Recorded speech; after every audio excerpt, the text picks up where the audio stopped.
Yes! Donc, re-bienvenue aux capsules Fantasy Pool avec les Chum Podcasts. Lucas de retour de son petit périple en France et moi de la Floride. Donc, on est de retour pour la semaine 14 qui s'amorce déjà.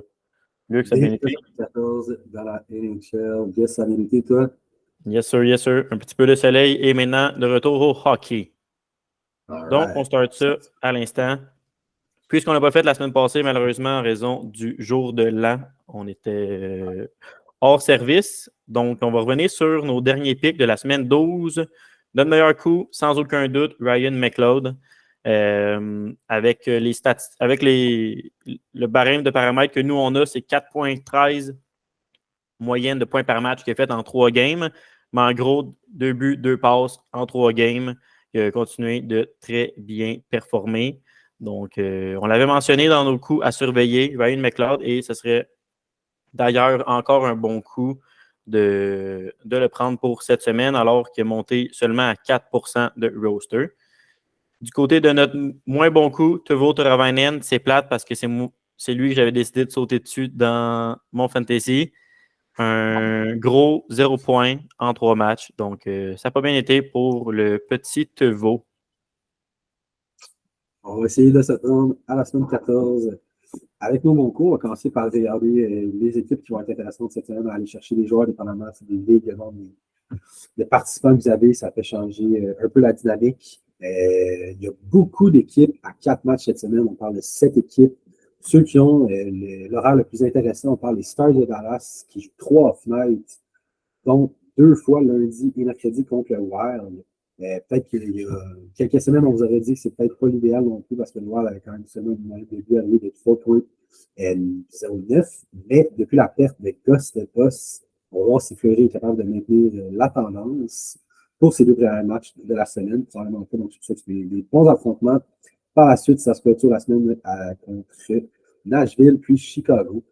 Les Stars ont plusieurs bons joueurs sur plusieurs trios. On pense que Jamie Benn, Wyatt Johnston sont seulement sur le 3e trio. Plusieurs joueurs qui peuvent être intéressants, beaucoup de profondeur. Ensuite, Maple Leafs de Toronto qui joue également 4 matchs. Donc, toutes les équipes qu'on présente jouent 4 matchs. Seulement un off-night le dimanche, mais la qualité des adversaires est pas idéale. Mardi contre les Sharks, après ils jouent Islanders, Avalanche samedi, ça va être un peu plus difficile, mais ils ont quelques problèmes devant les buts, l'Avalanche ces derniers temps. Puis ils finissent ça contre Détroit dimanche. Ensuite, on a les Flyers qui peuvent être intéressants, beaucoup moins de profondeur, mais en termes d'adversaire, vraiment un bel horaire aussi. Donc, 3 off-night. Ils vont affronter les Penguins, le fameux Canadien, le mercredi. Le Wild pour eux également le vendredi. Puis, samedi, ils affronteront les Jets de Winnipeg qui, surprenamment, sont dans le top 3 de la ligne pour les buts à lui. Donc, juste peut-être samedi, ça peut être intéressant de les faire rouler lundi, de prendre un joueur, par exemple, pour les faire rouler lundi, mercredi, vendredi pour les off-night.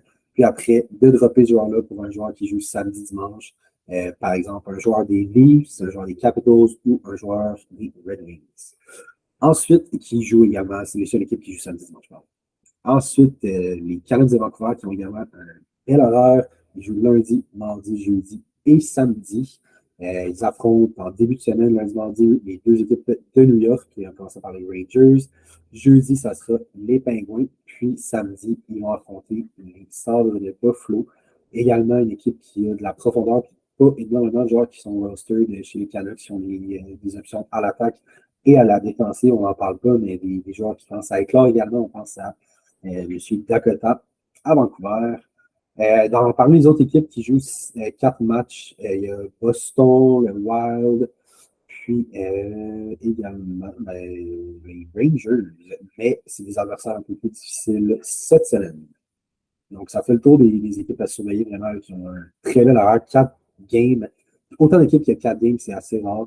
Donc, il y a beaucoup d'options fantasy pour ça. Yes.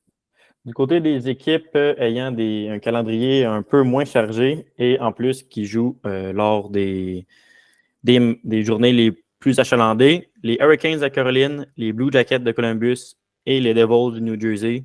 Donc, encore une fois, si vous hésitez entre 2 joueurs, essayez d'éviter les joueurs de ces équipes-là. Exemple, un Dawson Mercer qui est en ce moment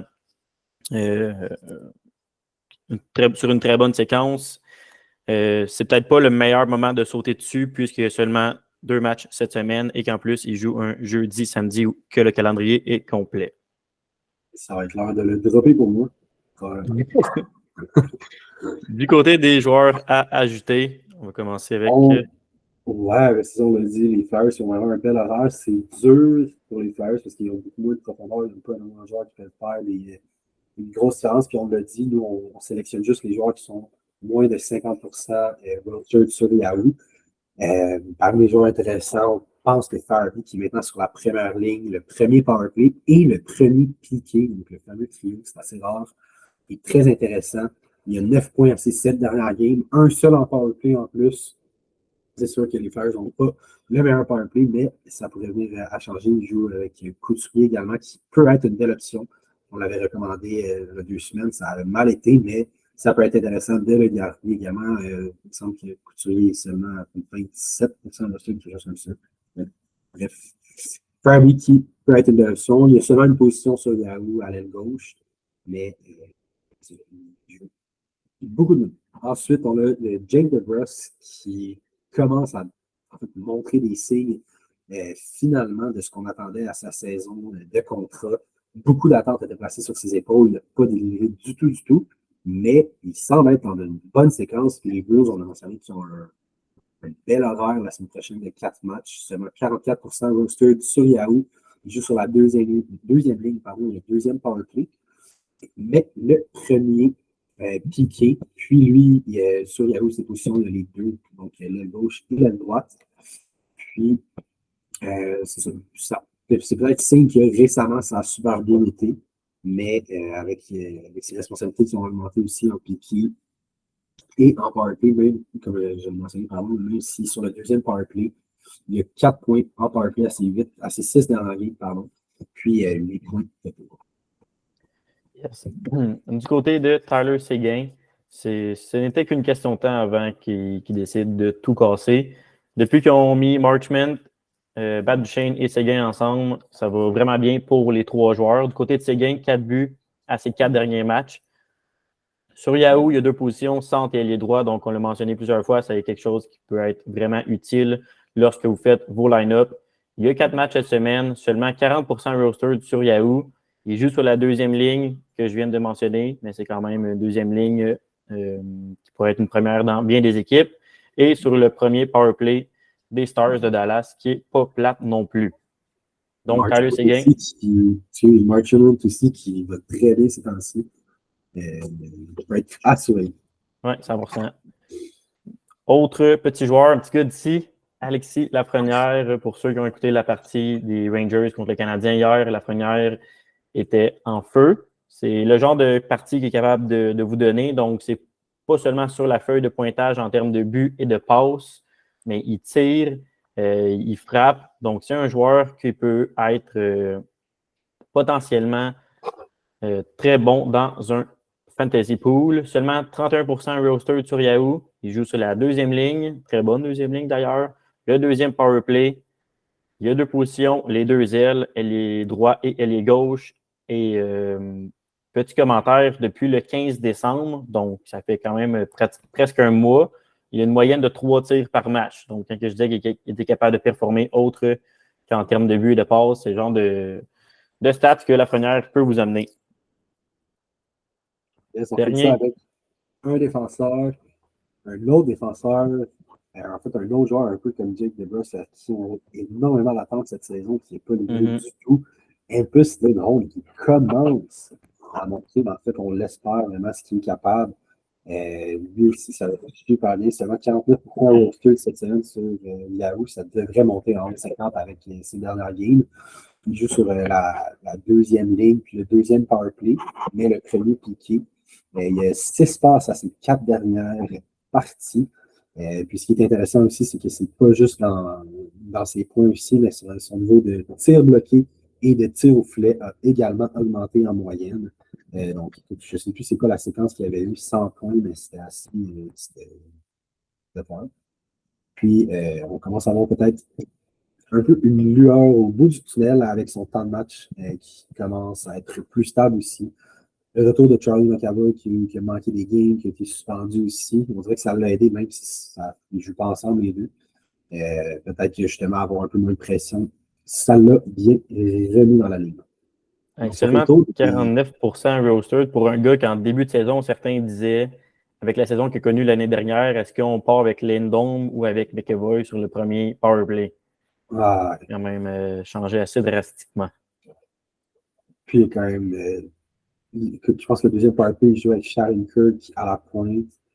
Donc, je pense que c'est Grizzly qui même s'est revenu un peu sur le powerplay non plus, même s'il joue sur le premier pairing. Puis que les dernières années, c'est lui qui était sur le deuxième powerplay aussi. Donc, peut-être qu'on voit une belle tendance. Du côté des joueurs à surveiller, donc garder un œil ouvert sur un autre petit gars d'ici, Jonathan Drouin. Ça a l'air de rien, mais Drouin joue en ce moment sur la première avantage numérique, la première ligne de l'Avalanche du Colorado. Il a 4 buts à ses 4 derniers matchs. Et à ses 4 derniers matchs, il a joué plus de 21 minutes par match. Donc, il y a même des matchs à 25 minutes par game. Donc, en ce moment, ça va très bien pour Jonathan Drouin. Très content d'ailleurs. Comment? Beaucoup plus de responsabilités. Oui, beaucoup plus de responsabilités. Son coach a dit que c'est pas les autres joueurs qui le rendaient meilleur, c'est lui qui rendait les autres joueurs meilleurs. Donc, toujours très beau commentaire. Seulement 22% rostered sur Yahoo. Le seul bémol du côté de Drouin, c'est que ces 3 matchs cette semaine, c'est contre Boston, Toronto et Vegas. Donc, 3 équipes qui aiment jouer physique, 3 équipes qui allouent potentiellement pas beaucoup de buts. Donc, seulement ça à surveiller pour cette semaine pour Jonathan Drouin. Autre défenseur qu'on aimait parler cette semaine, encore un joueur des Stars de Dallas, Thomas Harley. C'est drôle parce qu'il joue sur le 3e pairing, 2e piqué, 2e powerplay, ça a l'air de rien, mais quand même 3 buts, 6 passes, donc 9 points à ses 11 derniers matchs. Puis c'est aussi un gars qui est capable de faire beaucoup de tirs, de faire des plaquages et des tirs bloqués. En moyenne, il y a autour de 1 tir bloqué, 1 plaquage et plus de 2 tirs par match. Donc, c'est quand même un défenseur qui est overall très bon. 31% rostered sur Yahoo présentement.